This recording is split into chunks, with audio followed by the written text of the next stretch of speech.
800 সংখ্যাটা ঠিক 800। এটা কোনো ক্রিকেট ম্যাচের রান নয় বা কোনো কোম্পানির লাভের অঙ্ক নয়। এই মুহূর্তে আরব সাগরের বুকে ঠিক ইরানের নাকের ডগায় 800টি টমহক ক্রুজ মিসাইল তাক করে রাখা হয়েছে। এক একটা মিসাইল আস্ত একটা শহরকে মাটির সাথে মিশিয়ে দেওয়ার ক্ষমতা রাখে। ডোনাল্ড ট্রাম্প বলছেন তিনি নাকি শান্তি চান, কিন্তু সাগরের তলার চিত্রনাট্যটা সম্পূর্ণ ভিন্ন কথা বলছে। তবে কি দর্শক সেই মুহূর্তটা চলেই এলো? ট্রাম্প কি সেই চূড়ান্ত রেড বাটনে চাপ দিতে চলেছেন, নাকি আসল খেলাটা অন্য কোথাও? আমি অনুপ বিশ্বাস, স্বাগতম জানাচ্ছি আপনাদের সকলকে আজকের এই এপিসোডে। মনে রাখবেন, জিও পলিটিক্সে যা দেখা যায় তা ঘটে না, আর যা ঘটতে চলেছে তা সাধারণ মানুষের কল্পনারও বাইরে। গত কয়েক সপ্তাহ ধরে আমরা সবাই একটা চোর পুলিশ খেলা দেখছি, তাই না? আমেরিকা হুমকি দিচ্ছে, ইরান পাল্টা হুমকি দিচ্ছে। আমরা ভাবছি ধুর, এসব তো রোজকার নাটক। কিন্তু দর্শক, গতকাল 23শে জানুয়ারি এবং তার পরবর্তী 12 ঘন্টায় মিডল ইস্টের জলসীমায় যা ঘটেছে তা কোনো সাধারণ নাটক নয়। এটাকে বলা যায় ঝড়ের আগের সেই ভয়াবহ নিস্তব্ধতা। আমেরিকা তাদের প্রস্তুতির গিয়ার শিফট করে ফেলেছে। এতদিন যা ছিল শুধু কথার লড়াই, এখন সেই কথার লড়াইই পরিণত হয়েছে বারুদের স্তূপে।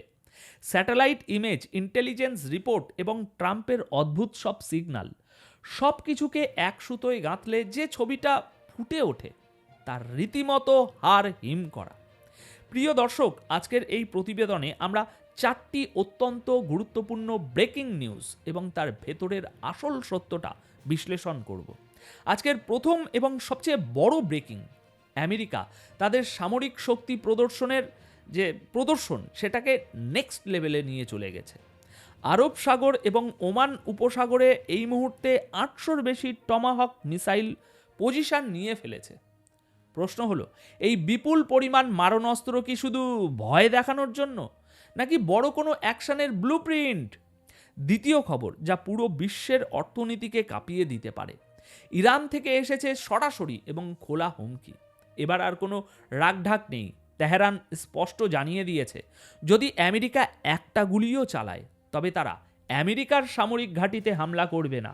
তারা টার্গেট করবে মিডল ইস্টে আমেরিকার $1 ট্রিলিয়ন ইনভেস্টমেন্টকে। তেল, গ্যাস, ইনফ্রাস্ট্রাকচার সব কিছু ধূলিসাৎ করে দেওয়ার প্ল্যান। তৃতীয় এবং অত্যন্ত কৌশলী খবর, আমেরিকার নৌবাহিনীর অন্যতম শক্তিশালী যুদ্ধজাহাজ ইউএসএস রুজভেল্টকে অত্যন্ত গোপনে পারস্য উপসাগর থেকে সরিয়ে ভূমধ্য সাগরে নিয়ে যাওয়া হয়েছে।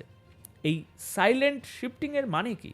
এটা কি পালানো, নাকি কোনো বড় ট্র্যাপ? এবং চতুর্থ খবর, ইরানের ভেতরে কি ঘটছে। ইরানের ভেতরের পরিস্থিতি এখন অগ্নিগর্ভ।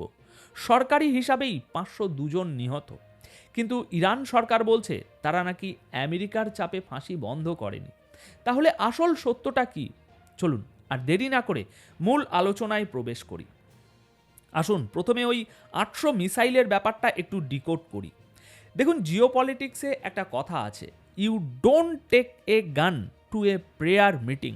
অর্থাৎ আপনি প্রার্থনা সভায় বন্দুক নিয়ে যান না। আমেরিকা যদি শুধু আলোচনার মাধ্যমেই সব সমাধান করতে চাইতো, তাহলে এই 800 টমাহক মিসাইল কেন?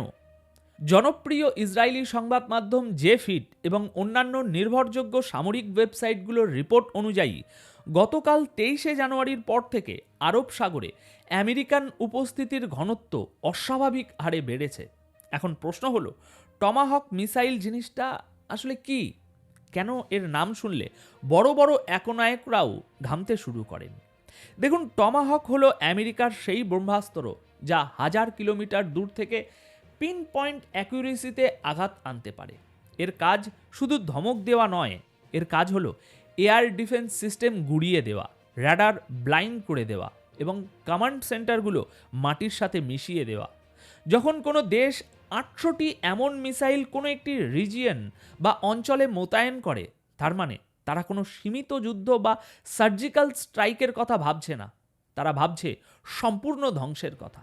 এখানেই ট্রাম্পের আসল খেলাটা। তিনি একজন মাস্টার ম্যানুপুলেটর। কয়েক ঘন্টা আগেই ট্রাম্প একটি অদ্ভুত স্টেটমেন্ট দিয়েছেন।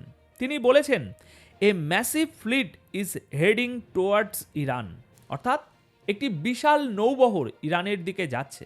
কিন্তু ঠিক তার পরের লাইনটা ছিল চমকপ্রদ। তিনি বলেছেন, hopefully we won't needed to use it. আশা করি আমাদের এটা ব্যবহার করতে হবে না। সিরিয়াসলি বলুন তো, ব্যাপারটা কেমন হলো জানেন? ধরুন আপনার বাড়িতে বিয়ের আয়োজন চলছে, আপনি ব্যান্ড পার্টি ভাড়া করেছেন, বিরিয়ানি রান্না হচ্ছে, মেহমানদের দাওয়াত দেওয়া হয়েছে, আর তারপর আপনি বলছেন আশা করি আমাদের এই বিয়েটা করতে হবে না। হাস্যকর, তাই না? ট্রাম্পের এই ডুয়েল পলিসি বা বলতে পারেন দ্বিমুখী নীতি আসলে একটা মনস্তাত্ত্বিক যুদ্ধ। এটাকে বলে ম্যাডম্যান থিওরি। তিনি নিজেকে এমনভাবে উপস্থাপন করছেন যেন তিনি যে কোনো মুহূর্তে যা খুশি তাই করতে পারেন। উদ্দেশ্য একটাই, ইরানকে মানসিকভাবে ভেঙে দাও।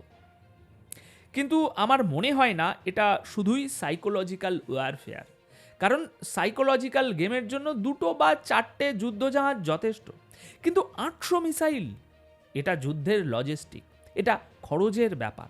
আমেরিকান ট্যাক্সপেয়ারদের বিলিয়ন বিলিয়ন ডলার খরচ করে এই মিসাইলগুলো সেখানে পিকনিক করতে মোটেই পাঠানো হয়নি। সুতরাং ট্রাম্প মুখে যাই বলুন, পেন্টাগনের প্রস্তুতি বলছে যদি আলোচনা ব্যর্থ হয় তবে প্ল্যান বি রেডি, এবং সেই প্ল্যান বি কোনো ছোটোখাটো চড়থাপ্পড় নয়, সেটা হবে এক ভয়াবহ হাতুড়ির বাড়ি। এবার দর্শক, মুদ্রার উল্টো পিঠটা দেখি। ইরান কি ভয় পেয়েছে? ইরান কি হাত জড়ো করে বসে আছে? একদম না। বরং ইরান এবার এমন জায়গায় আঘাত করার হুমকি দিয়েছে যা আমেরিকার কলিজায় গিয়ে লাগবে। গতকাল তেহরানে জুম্মার নামাজে অত্যন্ত প্রভাবশালী ইরানি আলেম এবং নীতি নির্ধারক মোহাম্মদ জাবেদ হাজ আল আকবরী একটি বিস্ফোরক বক্তব্য দিয়েছেন। তিনি পরিষ্কার ভাষায় বলেছেন, যদি আমেরিকা আমাদের উপরে হামলা করে তবে আমাদের জবাব শুধু তাদের মিলিটারি বেসের উপর সীমাবদ্ধ থাকবে না। তাহলে তারা কি করবে? তিনি বলেছেন, এই পুরো অঞ্চলে অর্থাৎ মিডল ইস্টে আমেরিকার এবং তাদের মিত্রদের যে ট্রিলিয়ন ট্রিলিয়ন ডলারের ইনভেস্টমেন্ট আছে সেগুলোই হবে ইরানি মিসাইলের প্রধান টার্গেট। দর্শক, ব্যাপারটা বুঝুন, এটা কিন্তু সাধারণ কোনো হুমকি নয়। ইরান জানে আমেরিকার এয়ারফোর্সের সাথে পাল্লা দেওয়ার ক্ষমতা ইরানের নেই, তাই ইরান খেলছে অ্যাসিমেট্রিক ওয়ার। ইরান বলছে, তোমরা আমাদের মিলিটারি বেস ধ্বংস করবে, করো, আমরা তোমাদের অর্থনীতি ধ্বংস করে দেব।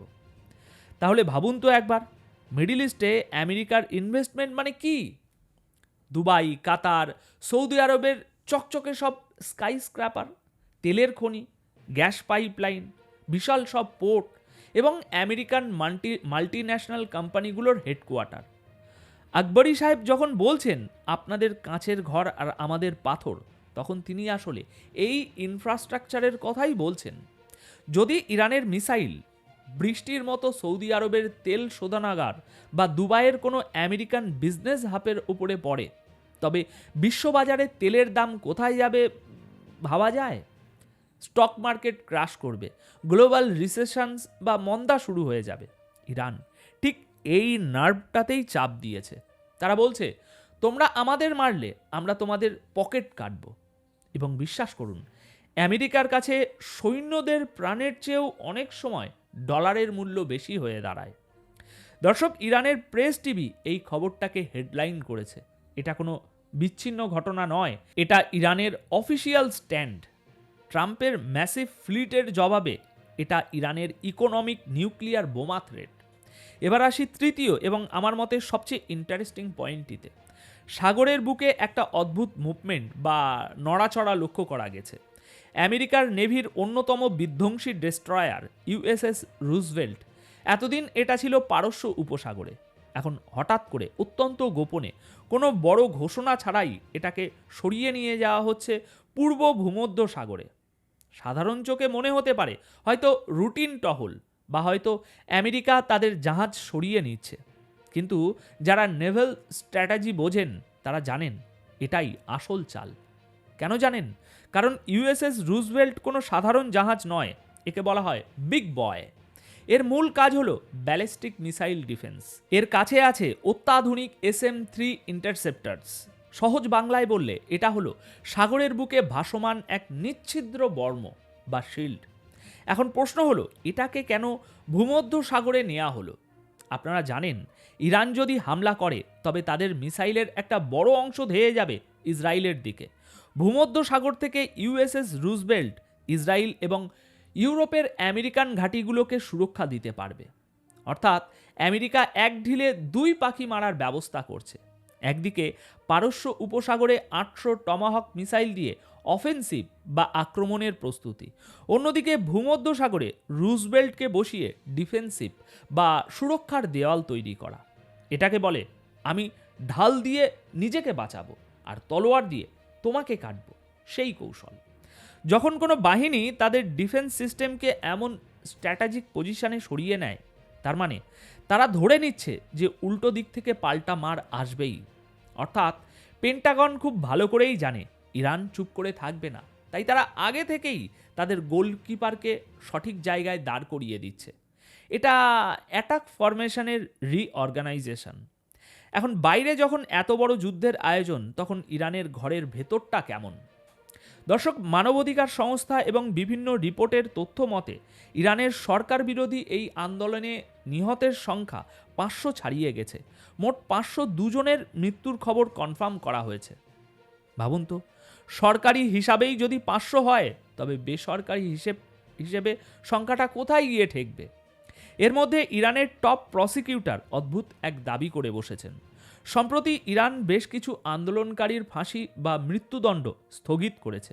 সবাই ভাবছিল হয়তো আন্তর্জাতিক চাপে বা আমেরিকার ভয়ে তারা পিছু হটেছে, কিন্তু ইরানের প্রসিকিউটর সাব জানিয়ে দিয়েছেন, আমরা কারো ভয়ে বা চাপে ফাঁসি আটকাইনি, আমরা এমনিতেই তাদের ফাঁসি দিতাম না।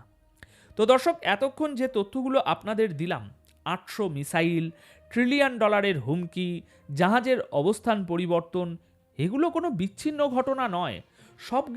সবগুলো বিন্দু যোগ করলে যে ছবিটা তৈরি হয়, তা হলো, সত্যি বলছি, আমরা ইতিহাসের এক অত্যন্ত বিপজ্জনক মোড়ে দাঁড়িয়ে আছি। অনেকে বলছেন এটা তৃতীয় বিশ্বযুদ্ধের শুরু, আবার অনেকে বলছেন এটা ট্রাম্পের ডিল অব দ্য সেঞ্চুরি করার একটা কৌশল মাত্র। কিন্তু একটা কথা মনে রাখবেন, বারুদ যখন স্তূপ করা হয়, তখন একটা ছোট্ট স্ফুলিঙ্গই যথেষ্ট পুরো শহর জ্বালিয়ে দেওয়ার জন্য। এখন আপনার কি মনে হয়, ট্রাম্প কি আসলেই হামলা করবেন, নাকি শেষ মুহূর্তে কোনো নাটকীয় ডিল সাইন হবে? ইরান কি সত্যি তাদের হুমকি অনুযায়ী আমেরিকার অর্থনীতিতে আঘাত আনতে পারবে? কমেন্ট সেকশন আপনাদের জন্য খোলা, আমাকে জানান আপনারা কি ভাবছেন। আমি প্রতিটি কমেন্ট পড়ব। আর হ্যাঁ, যদি মনে হয় এই বিশ্লেষণটি আপনাকে নতুন কিছু ভাবতে শিখিয়েছে, তবে ভিডিওটি শেয়ার করতে ভুলবেন না, কারণ সত্যটা সবার জানা দরকার। দেখা হবে পরের প্রতিবেদনে, ততক্ষণ পর্যন্ত চোখ খোলা রাখুন, কারণ খেলা এখন আর শুধু দাবার বোর্ডে নেই। ধন্যবাদ আপনাদের সকলকে।